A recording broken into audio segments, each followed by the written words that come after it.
Bulletin మనం breaking news చూస్తున్నాం. 2,95,000 కోట్లతో తెలంగాణ బడ్జెట్ రూపుదిద్దుకుంది. దానికి కేబినెట్ ఆమోదం తెలిపింది. మంత్రివర్గ సమావేశం కూడా ముగిసింది. మరో గంటలో బడ్జెట్ను సభలో ప్రవేశపెట్టనున్నారు ఆర్థిక మంత్రి భట్టి విక్రమార్క.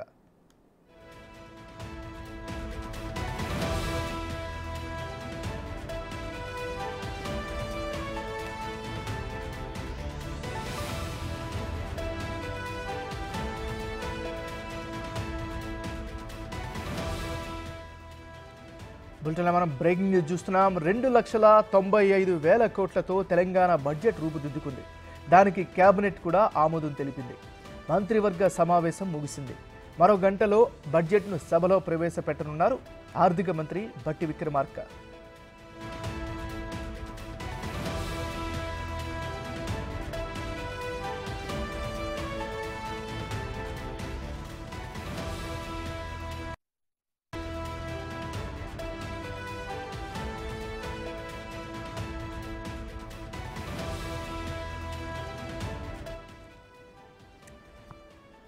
కాంగ్రెస్ ప్రభుత్వంతో పాటు యావత్ తెలంగాణ ప్రజలంతా కూడా ఎంతో ఆసక్తిగా ఎదురు చూసినటువంటి తెలంగాణ బడ్జెట్ పూర్తి స్థాయిలో రూపుదిద్దుకుంది.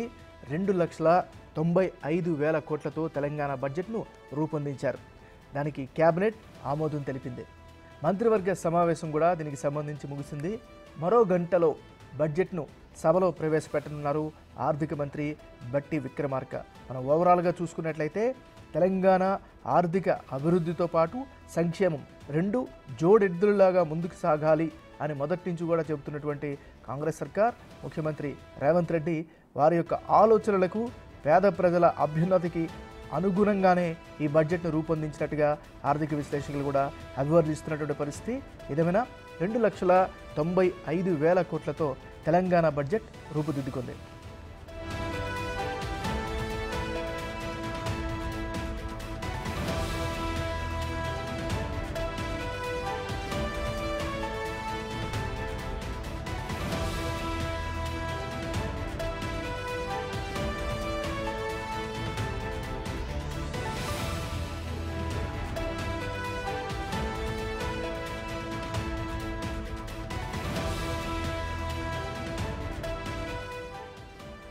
$2,95,000 కోట్లతో తెలంగాణ బడ్జెట్ రూపుదిద్దుకుంది.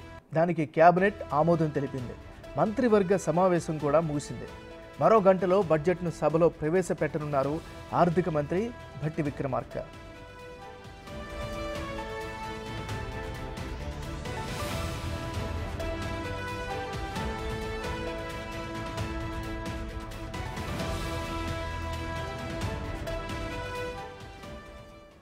$2,95,000 కోట్లతో తెలంగాణ బడ్జెట్ రూపుదిద్దుకుంది. దానికి కేబినెట్ ఆమోదం తెలిపింది. ఇక ఇదే అంశానికి సంబంధించి మరింత తాజా సమాచారాన్ని మా రిపోర్టర్ షాదిక్ లైవ్లో అందిస్తారు. షాదిక్ చెప్పండి.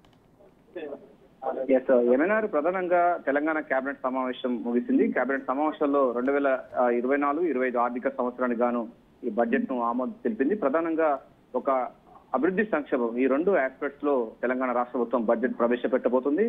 గతంలో అంటే ఓటర్ అకౌంట్ బడ్జెట్ ద్వారా 2,75,891 కోట్లు ఓటర్ అకౌంట్ బడ్జెట్ పెట్టినటువంటి రాష్ట్ర ప్రభుత్వం ఈసారి పూర్తి స్థాయిలో బడ్జెట్ పెట్టేందుకు రంగం సిద్ధం చేస్తుంది. దాదాపు 2,90,000 కోట్ల రూపాయలకు సంబంధించిన బడ్జెట్ పెట్టే అవకాశం అయితే కనబడుతుంది. ఈసారి రైతు సంబంధించిన రుణమాఫీకి ఎక్కువ మోతాదులో కూడా ఉండవు నేపథ్యంలో గతంలో అంటే ఓటర్ అకౌంట్ బడ్జెట్ లో 10,000 కోట్లు మాత్రమే పెట్టగా ఈసారి అది 31,000 కోట్ల వరకు పెరిగిన నేపథ్యం దానికి సంబంధించినటువంటి కూర్పు కూడా ఉండే అవకాశం అయితే కనబడుతుంది. ప్రధానంగా ఇది ఒకటి చాలా ఇంపార్టెంట్ అని చెప్పవచ్చు. విద్య, వ్యవసాయం, ఆరోగ్యంతో పాటుగా ఈ యొక్క వ్యవసాయం దానికి ఆధారిత సంబంధించినటువంటి రంగాలకు పట్టణీకరణ సంబంధించిన దానికి కూడా ఎక్కువ మోతాదులో కూడా బడ్జెట్ కూర్పు ఉండే అవకాశం ఉన్నట్టుగా మనకు ఫైనాన్స్ అధికారులు అయితే చెప్తున్నారు. ముఖ్యమంత్రి రేవంత్ రెడ్డి అయితే 6 గ్యారంటీ స్కీమ్స్ ను ప్రజల్లోకి మరింత విస్తృతంగా తీసుకువెళ్లే లక్ష్యంగా లబ్ధిదారుల ఎంపిక కూడా మరీ కావాలని కూడా చెప్తా ఉన్నారు. సో దీనికి 6 గ్యారంటీ స్కీమ్స్ కూడా ఉండే అవకాశం అయితే కనబడుతుంది. సో 6 గ్యారంటీ స్కీమ్స్ తో పాటుగా మిగతా సంబంధించినటువంటి వ్యవసాయము, విద్య, వైద్యము తదితర రంగాలకు కూడా ఉండబోతుంది. పట్టణాభివృద్ధికి కూడా ఈసారి బడ్జెట్ లో ఎక్కువ సంఖ్యలో కూడా బడ్జెట్ ఉండే అవకాశం అయితే కనబడుతుంది. ప్రధానంగా హైదరాబాద్ అంటే తెలంగాణను 3 క్లస్టర్ గా విభజించినటువంటి ముఖ్యమంత్రి Revanth Reddy urban Telangana, semi urban Telangana, rural Telangana ఇట్లా 3 రకాలుగా ఉన్న నేపథ్యంలో అర్బనైజేషన్ ఎక్కువ అవుతున్న నేపథ్యంలో అర్బనైజేషన్ లో అంటే మౌలిక సదుపాయాల కల్పనకు ఎక్కువ మోతాదులో కూడా పట్టణీకరణ కోసం పెట్టే అవకాశం అయితే కనబడతా ఉంది. అందులో భాగంగానే మూసీ రివర్ ఫ్రంట్ సంబంధించి దానికి సుందరీకరణ కూడా ఉండబోతుంది. కేంద్ర బడ్జెట్ నుంచి వెళ్ళి ఒక్క నయా పైసా కూడా అభివృద్ధి కోసం వెచ్చించిన నేపథ్యంలో రాష్ట్రంలో సొంత ఆదాయం సంబంధించినటువంటి వాటిపైన ఫోకస్ పెట్టి ఈ యొక్క అభివృద్ధి వాటిపైన కూడా బడ్జెట్ లో కూర్చుండే అవకాశం అయితే కనబడుతుంది. ప్రధానంగా కేంద్రం వచ్చిన నిధులు రాకపోవడంతో రాష్ట్రంలోనే ఉన్నటువంటి రాష్ట్రం సంబంధించిన నిధుల ద్వారా అంటే ఎక్కడ అప్పులు చేయకుండా కానీ లేకపోతే ప్రజలపైన భారం పడకుండా ఈ బడ్జెట్ ను రూపకల్పన చేసినట్టుగా మనకు అర్థమవుతుంది. సో ఆ రకమైనటువంటి విధానాన్ని ప్రభుత్వం అవలంబించినట్టుగా తెలుస్తా ఉంది. సో ఆ ఇంద్రమ రాజ్యం అభయస్థం 6 గ్యారంటీ స్కీమ్స్ కు అధిక ప్రాధాన్యత 2 లక్షల రుణమాఫీ కోసం బడ్జెట్ లో కేటాయింపు ఉండే అవకాశం అయితే కనబడుతుంది. అవుతున్న బడ్జెట్ లో మనకు లాస్ట్ టైం ఇచ్చినప్పుడు 2024-25 ఆర్థిక సంవత్సరానికి ఓటనొక్క బడ్జెట్ లో 2,75,791 కోట్లు బడ్జెట్ కేటాయిస్తే ఈసారి అది ఒక 10% పెరిగే అవకాశం ఉంది. అంటే 10% పెరిగితే మనకు 2,90,00,000 వరకు కూడా ఉండే అవకాశం అయితే కనబడుతుంది. ప్రజలపై భారం పడకుండా వాస్తవిక బడ్జెట్ పెట్టాలని కూడా ప్రభుత్వం భావిస్తుంది. గత ప్రభుత్వాలు అంకెల గారెడితో సంపన్న రాష్ట్రం అని చెప్పి 7 లక్షల కోట్ల రూపాయల అప్పును ప్రజలపై మోపిన సందర్భాన్ని నేపథ్యంలో దాని నుంచి ఆర్థిక క్రమశిక్షణతో బయటపడేందుకు అదేవిధంగా సంక్షేమానికి అభివృద్ధికి పెద్దపీట వేస్తూ కేంద్ర ప్రభుత్వం సహకరించకున్న రాష్ట్రం సొంత ఆదాయ మార్గాలను అన్వేషిస్తూ రాష్ట్రంలో అభివృద్ధి సంక్షేమానికి పెద్దపీట వేస్తున్నటువంటి సందర్భంలో ఈ బడ్జెట్ అన్నది చాలా ఆసక్తి నెలకొంది. కేంద్రం నుంచి వెళ్ళి నిధులు రాకపోయినప్పటికీ రాష్ట్రం 7 లక్షల కోట్ల అప్పుల నుండి ఇంట్రెస్ట్ల నుండి ఎట్లా బయటపడుతుంది, ఈ సంక్షేమ పథకాలను ఎట్లా చేస్తానపైన తర్వాత ఆసక్తి నెలకొన్న నేపథ్యంలో ఎట్లా ఉంటుందన్నపైన కూడా తర్వాత అయితే ఎదురు చూస్తున్నటువంటి పరిస్థితి కనబడుతోంది.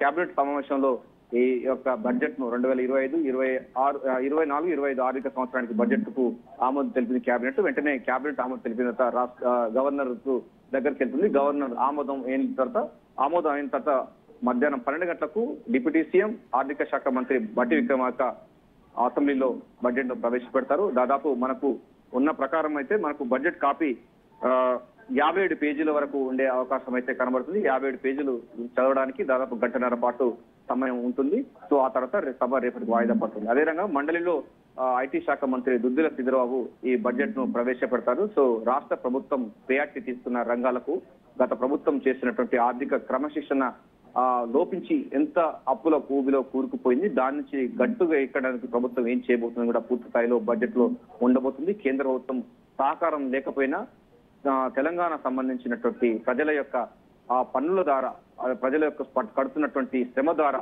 ఈ యొక్క బడ్జెట్ ను అంకెల గారడి కాకుండా వాస్తవిక బడ్జెట్ ను ప్రవేశపెడతామని కూడా ప్రభుత్వం ఈ బడ్జెట్ సంబంధించిన కాపీలో పొందుపరిచే అవకాశం అయితే కనబడతా ఉంది.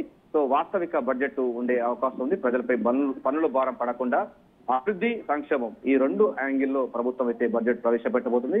రేవంత్ రెడ్డి సర్కారు వచ్చిన తర్వాత పూర్తిస్థాయి బడ్జెట్ పెట్టడం అన్నది ప్రధానం. సో నేపథ్యంలోనే అన్ని రంగాలకు సంబంధించిన వారికి కూడా సముచిత స్థానం ఇస్తారని కూడా చెప్తా ఉన్నారు. గతంలో విద్యా వైద్యానికి కేవలం సింగిల్ డిజిట్ ఉన్నటువంటి గత ప్రభుత్వాలు ఉన్నాయి, పూర్తిగా విస్మరించారు. సో ప్రాథమిక వైద్య కేంద్రాలు కానీ పాఠశాల సంబంధించిన విషయాలు కానీ చాలా స్కూల్స్ ఉన్నాయి, వాటన్నీ ఉండదు. దీంతో పాటుగా మనకు ఈసారి జాబ్ క్యాలెండర్ కూడా అనౌన్స్ చేస్తా ఉంది కనుక జాబ్ క్యాలెండర్ ప్రకారంగా ఉపాధి అవకాశాలకు సంబంధించిన దానిపై ఈ బడ్జెట్ లో పెద్దపీట వేసే అవకాశం ఉంది. వారికి కూడా ఎక్కువ కేటాయించే అవకాశం కనబడుతుంది. సో సంతులితమైన బడ్జెట్ తో వాస్తవిక బడ్జెట్ పెట్టేందుకు రేవంత్ రెడ్డి సర్కారు పూర్తిగా సిద్ధమైంది. మరి కాసేపట్లో అంటే మధ్యాహ్నం 12 గంటలకు డిప్యూటీ సీఎం ఆర్థిక శాఖ మంత్రి బట్టి విక్రమార్క అసెంబ్లీలో బడ్జెట్ ప్రవేశపెడతారు. అదేవిధంగా మండలిలో పెద్దల సభ అయిన మండలిలో మంత్రి శ్రీధర్ బాబు ప్రవేశపెట్టబోతున్నారు. మనకు 2,90,000 కోట్ల రూపాయల బడ్జెట్ ఉండే అవకాశం అయితే తెలుస్తా ఉంది. సచివాలయ వర్గాలు చెప్తా ఉన్నాయి. ఏమైనా థ్యాంక్ యూ సదీక్.